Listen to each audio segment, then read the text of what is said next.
You're listening to the Bare Metal Cyber Prepcast, created to help you succeed in your educational journey. Learn more at baremetalcyber.com, where additional prepcasts, books, and training materials await. Let's get started. Dialogue and debate are often confused because both involve people exchanging ideas, but their purposes and outcomes are fundamentally different. Debate is typically adversarial, structured around defending a position and persuading others to adopt it.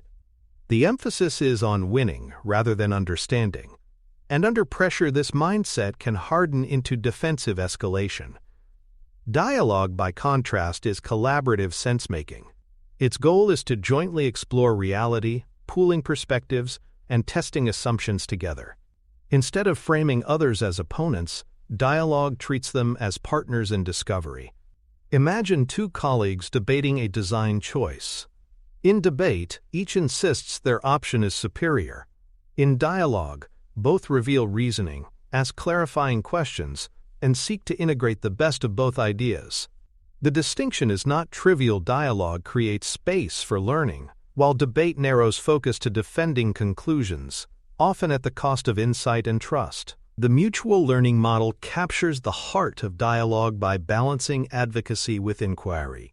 Advocacy means sharing one's reasoning, evidence, and conclusions clearly, while inquiry means asking questions to understand how others reached their views. When these are combined, participants invite correction rather than resist it. For example, instead of saying, "This approach is best," someone might explain their reasoning and then ask, "What am I missing?" This opens the door to refinement rather than defensiveness. The model counters the natural human tendency to protect one's ideas at all costs. Teams that adopt mutual learning find their discussions produce better outcomes because assumptions are exposed and reasoning is tested collectively. The result is not weaker conclusions but stronger ones, forged through transparency and curiosity rather than posturing. Psychological safety underpins true dialogue. Without a climate where people feel safe to express uncertainty, change their minds, or raise risks, conversations slip quickly into debate or silence. Safety allows participants to admit they do not know the answer, to revise positions without embarrassment, and to challenge assumptions without reprisal. For instance, a junior engineer in a psychologically safe team can voice concerns about a proposed architecture, trusting that their perspective will be heard rather than dismissed. This candor ensures risks surface early when they are still manageable. In unsafe environments, silence reigns until problems erupt, often too late. Dialogue thrives only when participants believe the cost of speaking is low and the value is high. Safety is the foundation that transforms words into genuine exploration. A curiosity norm reinforces dialogue by shifting conversations from judgment to exploration.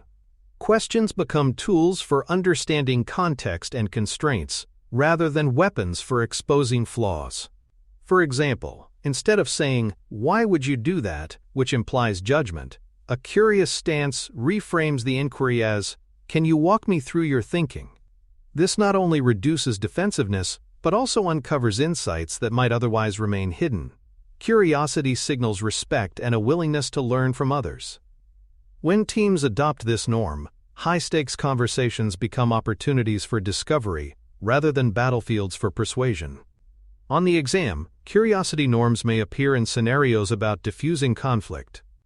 The agile response usually emphasizes that curiosity, when modeled consistently, changes the very texture of dialogue, transforming pressure into possibility. Active listening practices also sustain dialogue by reducing misunderstanding and de-escalating tension. Techniques such as paraphrasing, restating what was heard in one's own words, reflecting emotions, and checking for meaning ensure participants feel heard and that interpretations are accurate. For example, in a tense meeting, a facilitator might say, "What I hear is that you're concerned about schedule risk. Is that right?" Such practices clarify intent and prevent spirals of miscommunication. They also slow the conversation, allowing cognitive bandwidth to recover when emotions run high. Active listening does not mean agreeing, it means ensuring understanding. When practiced consistently, it builds trust, because people know their contributions will not vanish into the void, but will be engaged with respectfully and accurately. Steel-manning and charitable interpretation elevate dialogue by requiring participants to present others' views in their strongest possible form before critique.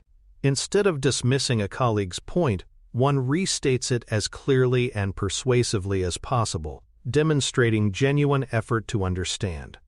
For instance, before disagreeing with a design proposal, one might summarize its strengths and intended benefits. This practice builds accuracy, prevents strawman arguments, and signals respect. Charitable interpretation assumes good intent rather than malice, reducing the corrosive effects of suspicion. Together, these norms shift the culture from adversarial to collaborative.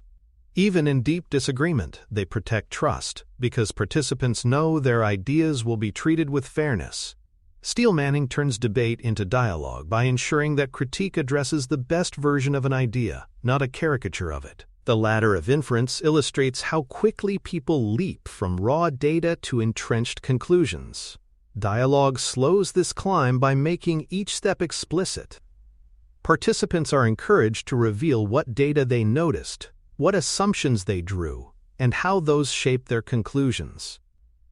For example, instead of declaring, "The feature will fail," one might explain, "I noticed user drop-offs in the last trial, assumed similar behavior here, and concluded adoption would be low." By surfacing these steps, others can test them collectively. Were the observations valid? Were the assumptions warranted? This prevents the illusion that conclusions are facts and creates opportunities to refine reasoning.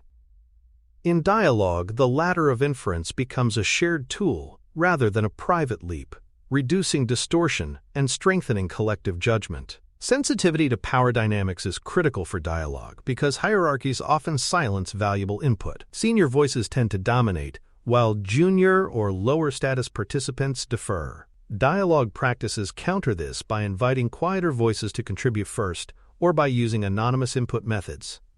For example, in a retrospective, a facilitator may ask junior team members to speak before managers, leveling the field. This not only surfaces overlooked perspectives, but also signals that all voices matter equally in sense-making. Power sensitivity transforms dialogue from a conversation among the powerful to a collective exploration. On the exam, scenarios about suppressed voices may test whether candidates recognize the importance of facilitation. The agile response usually emphasizes that equity and participation is not accidental. It must be designed into the process. Ambiguity handling is another hallmark of dialogue. Instead of forcing premature certainty, dialogue treats unknowns as shared puzzles. Participants use tentative language. "One possibility is," or "this hypothesis could be tested," to keep options open. This prevents false closure and allows learning to unfold with evidence. For instance, rather than insisting on a fixed plan for an untested market, the team might frame multiple hypotheses to explore. Such framing lowers defensiveness because it acknowledges uncertainty as normal rather than as weakness. Ambiguity becomes an opportunity for collaborative exploration rather than a threat to authority. Dialogue thrives in uncertainty because it harnesses curiosity and humility, creating shared resilience in the face of incomplete information. Conversation intent setting provides clarity at the start of dialogue. Declaring whether the purpose is to explore, align, or decide prevents mismatched expectations. For example, if participants believe a meeting is for finalizing a decision, but the facilitator intends exploration, frustration will ensue. Stating intent, "Our goal today is to surface perspectives and see what we learn," frames contributions appropriately. Decision rights should also be clear: who owns the final call and how input will be weighed. This transparency prevents dialogue from collapsing into hidden debates about authority. On the exam, scenarios about unclear meetings may test whether candidates can identify the value of intent setting. The agile response usually emphasizes upfront clarity as a way to align energy and focus dialogue productively. Ground rules for respectful exchange provide structure that protects dialogue from chaos. Norms such as balanced airtime, limits on interruptions, and standards for evidence keep conversations constructive. For example, a team might agree that each participant has 2 uninterrupted minutes to share before questions begin. These guardrails prevent domination by louder voices and encourage thoughtful contributions. Ground rules also depersonalize. Enforcement participants hold each other accountable to shared agreements rather than individual preferences. This creates fairness and predictability, essential for sustaining dialogue under pressure. Without ground rules, conversations easily slide into debate dynamics where dominance, not insight, decides outcomes. Structured norms keep dialogue inclusive, respectful, and focused on learning. Cross-cultural considerations ensure dialogue respects different communication styles. In some cultures, direct challenge is valued. In others, indirectness signals respect. Dialogue practices adapt facilitation, so meaning is preserved.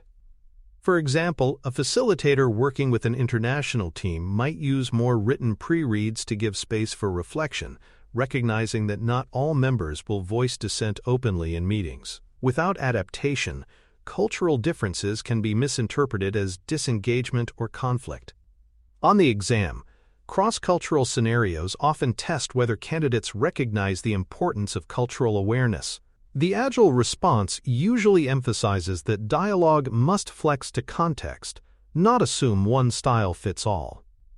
Sensitivity to cultural norms keeps dialogue inclusive and prevents misunderstanding. Asynchronous dialogue patterns extend inclusion to distributed participants.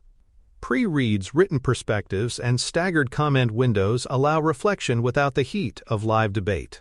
For example, participants might post written responses to a proposal before a meeting, giving quieter voices space and reducing the pressure of immediate response.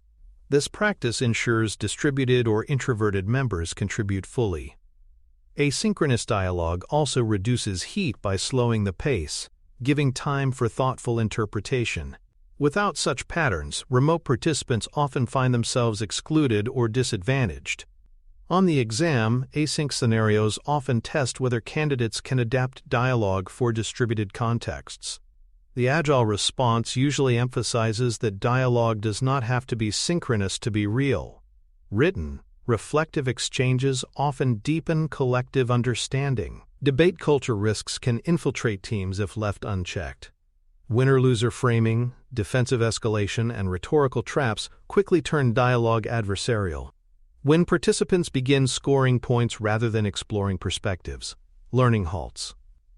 Recognizing these risks early is essential so teams can pivot back to collaborative inquiry. For example, a facilitator noticing sarcasm creeping into discussion might pause and reframe. Let's slow down and understand the reasoning behind each view. Without vigilance, debate culture erodes trust and silences dissent. On the exam, debate risk scenarios often test whether candidates can spot when dialogue is slipping into adversarial postures. The agile response usually emphasizes naming and interrupting these risks quickly. By resetting tone, teams protect dialogue as a tool for sense-making rather than competition. For more cyber-related content and books, please check out cyberauthor.me. Also, there are other prepcasts on cybersecurity and more at baremetalcyber.com. Facilitation techniques play a central role in sustaining dialogue, especially when discussions become heated or stakes are high. Structured rounds give each participant equal opportunity to contribute, while time boxes ensure conversations remain focused and efficient. Summarizing checkpoints allow facilitators to pause and reflect back what has been said, reducing the risk of misunderstanding and confirming alignment before moving forward. For example, in a tense design review, a facilitator might summarize, "So far we've heard 2 perspectives. One prioritizes speed, the other prioritizes maintainability. Did I capture that correctly?" This practice prevents participants from talking past one another and keeps energy directed toward resolution rather than escalation. On the exam, facilitation scenarios often test whether candidates can identify practices that protect inclusion and focus. The agile response usually emphasizes facilitation as the structure that transforms dialogue from a free-for-all into constructive exploration. Evidence-centered resolution moves dialogue beyond opinion standoffs. When participants disagree, the temptation is to argue endlessly from positions. Dialogue instead channels this disagreement into small, testable experiments or data collection. For example, rather than debating whether users prefer option A or B, a team might run a quick A/B test or prototype trial. This converts rhetoric into evidence and shifts the mindset from who is right to what is true. The approach honors differing perspectives by allowing reality to arbitrate. Without this discipline, conversations stall and decisions rest on persuasion rather than learning. On the exam, resolution scenarios often test whether candidates can connect disagreement to experimentation. The agile response usually emphasizes that dialogue must ground itself in data wherever possible, ensuring progress is both fair and factual. Interest-based conflict mapping distinguishes underlying needs from surface positions, expanding the range of possible solutions. Positions are often rigid. For example, we must use tool X, while interests are broader, such as the need for reliability or cost efficiency. By surfacing interests, teams move beyond either-or trade-offs. For instance, if one group insists on speed and another on security, mapping reveals shared interest in user trust, opening creative avenues that balance both. This reframing transforms what appears to be conflict into a richer design space. On the exam, conflict mapping scenarios often test whether candidates can separate positions from needs. The agile response usually emphasizes digging deeper into interests. Dialogue becomes generative when it explores the why behind the what, producing solutions that satisfy more than one side. Emotion labeling legitimizes feelings as data rather than noise. High-stakes dialogue often triggers strong emotions which, if ignored, hijack reasoning and escalate conflict. By naming emotions explicitly, it sounds like you're frustrated about the timeline risk. Participants acknowledge stakes without judgment. This recognition reduces reactivity and frees cognitive bandwidth for problem solving. Emotion labeling also signals empathy, reinforcing psychological safety. Without it, suppressed emotions fester, surfacing later as resistance or disengagement. On the exam, emotion scenarios often test whether candidates can see emotions as inputs rather than obstacles. The agile response usually emphasizes that dialogue integrates rational analysis with emotional awareness. Feelings carry information about what matters most, and labeling them makes space for resolution rather than suppression. Minority opinion protection ensures dissenting views are not drowned out by majority momentum. Mechanisms such as reserving airtime for dissenters or requiring decision-makers to articulate how concerns were considered protect psychological safety. For example, a team may adopt a rule that all major decisions must document dissent and explain how it was weighed. This does not guarantee the minority view prevails, but ensures it is respected and visible. Without such protection, dialogue devolves into majority rule, discouraging future candor. On the exam, dissent scenarios often test whether candidates can recognize practices that protect minority voices. The agile response usually emphasizes that innovation and resilience often spring from dissent. Dialogue thrives when it balances collective efficiency with individual courage, ensuring no voice is ignored. Decision logging preserves the transparency and learning value of dialogue. By capturing context, options considered, rationale, dissent, and assumptions, decision logs provide a durable record that prevents relitigation and supports accountability. For example, a log might record that option A was chosen because of regulatory compliance needs, while option B was rejected due to cost, along with dissenting concerns. When reviewed later, These logs show how reasoning aligned with evidence and whether assumptions held true. Without logging, teams forget rationale, leading to repeated debates or confusion. On the exam, logging scenarios often test whether candidates can connect transparency to continuous learning. The agile response usually emphasizes that decisions are not just endpoints, they are data points for the future.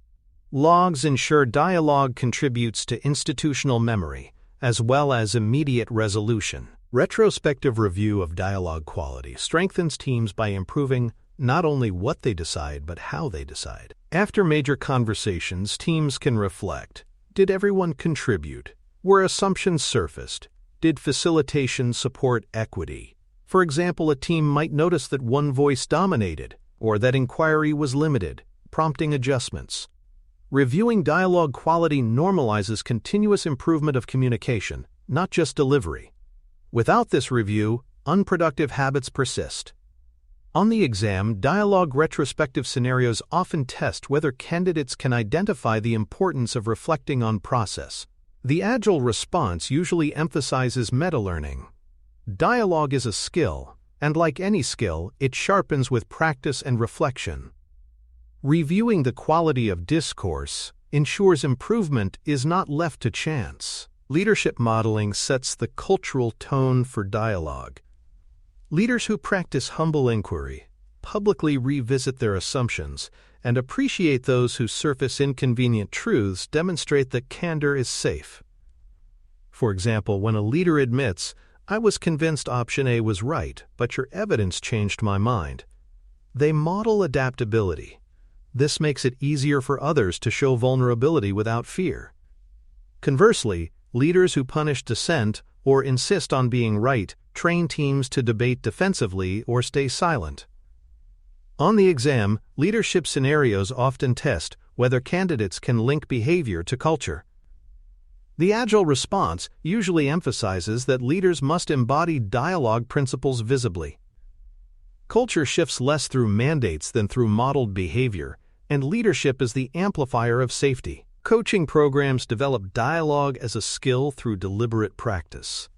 Training might focus on designing powerful questions, reframing statements, or practicing reflective listening. Role plays and feedback loops help participants internalize behaviors until they become natural.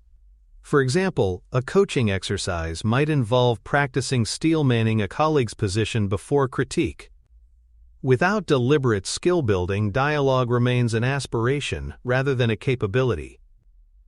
On the exam, coaching scenarios often test whether candidates can recognize the importance of structured learning. The agile response usually emphasizes that dialogue is not innate. It must be cultivated. Coaching ensures teams acquire not just technical skills but conversational mastery, turning everyday interactions into opportunities for learning rather than conflict. Repair practices restore trust when dialogue falters. Missteps, such as interruptions, dismissive comments, or sarcasm, can damage safety if left unaddressed. Structured repair involves acknowledging the misstep, stating its impact, and committing to improvement.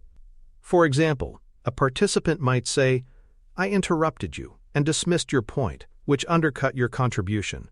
I'll slow down and ensure space for you next time." This demonstrates accountability for the climate, not just the outcome. Without repair, minor ruptures accumulate into mistrust. On the exam, repair scenarios often test whether candidates can distinguish between ignoring harm and rebuilding trust. The agile response usually emphasizes that dialogue resilience depends on repair. Teams are not perfect, but they can recover if missteps are acknowledged and corrected. Leading indicators help teams track whether dialogue practices are improving results. Measures such as participation equity, reduction in rework due to misalignment, or faster decision cycles reveal impact. For example, if more voices contribute equally and fewer decisions need to be revisited, dialogue is working. These indicators matter because they connect soft practices to hard outcomes. Without them, dialogue risks being seen as intangible or unnecessary. On the exam, Indicator scenarios often test whether candidates can link cultural practices to performance metrics. The agile response usually emphasizes that dialogue pays dividends in speed and quality. Indicators provide evidence that collaboration improves not just relationships, but results. Anti-patterns undermine dialogue by reintroducing debate dynamics. Cross-examination, sarcasm, rhetorical traps, or winner-loser framing quickly erode safety. These behaviors shift focus from exploration to competition. For example, sarcastic remarks may silence contributions even if the content is valuable. Naming these anti-patterns explicitly allows teams to detect and discourage them early. On the exam, anti-pattern scenarios often test whether candidates can recognize destructive discourse. The agile response usually emphasizes vigilance and correction. Dialogue is fragile, and adversarial habits can creep back under stress. By identifying and challenging anti-patterns, teams keep conversations constructive even when pressure is high. Stakeholder-inclusive dialogue extends these norms beyond the team. Engaging customers or partners with curiosity, respect, and transparency builds trust across boundaries. For example, inviting customers into hypothesis testing with clear ground rules transforms them from evaluators into collaborators. Boundaries such as confidentiality and ethics must still be respected, but inclusion demonstrates commitment to shared sense-making. Without it, stakeholders may feel excluded or distrusted, leading to resistance. On the exam, stakeholder dialogue scenarios often test whether candidates can apply norms externally.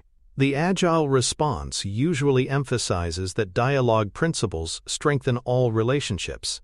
Extending safety and curiosity beyond the team accelerates alignment and fosters stronger ecosystems. Sustainment ensures dialogue endures as teams evolve. Training, refresh of norms, and periodic health checks prevent drift back into adversarial debate. For example, a quarterly review might revisit ground rules, adjusting them for new members or shifting contexts. Without sustainment, even strong dialogue cultures degrade under stress or turnover. On the exam, sustainment scenarios often test whether candidates can identify the importance of persistence. The agile response usually emphasizes that dialogue is not a one-time achievement, but a living practice. Sustaining it requires intention and maintenance, much like any other capability. Dialogue remains resilient only when it is refreshed, reinforced, and renewed over time. In conclusion, dialogue over debate represents a fundamental cultural choice. Dialogue thrives on curiosity, humility, and evidence, producing decisions that are wiser and teams that are stronger. Debate narrows focus to winning, often silencing dissent and eroding trust. Facilitated structures, objectivity tools, and minority protections make dialogue inclusive and robust. Leaders model humility and curiosity, while coaching builds skills and repair practices maintain resilience. Indicators and retrospectives ensure dialogue links directly to improved outcomes. Extending norms to stakeholders and sustaining them internally makes dialogue part of organizational identity. On the exam, candidates will be tested on their ability to recognize how dialogue practices differ from debate. In practice, dialogue transforms decision-making into a shared journey, producing both better results and healthier, more resilient teams. Thanks for tuning in to the Bare Metal Cyber Prepcast, your trusted source for cybersecurity news and insights.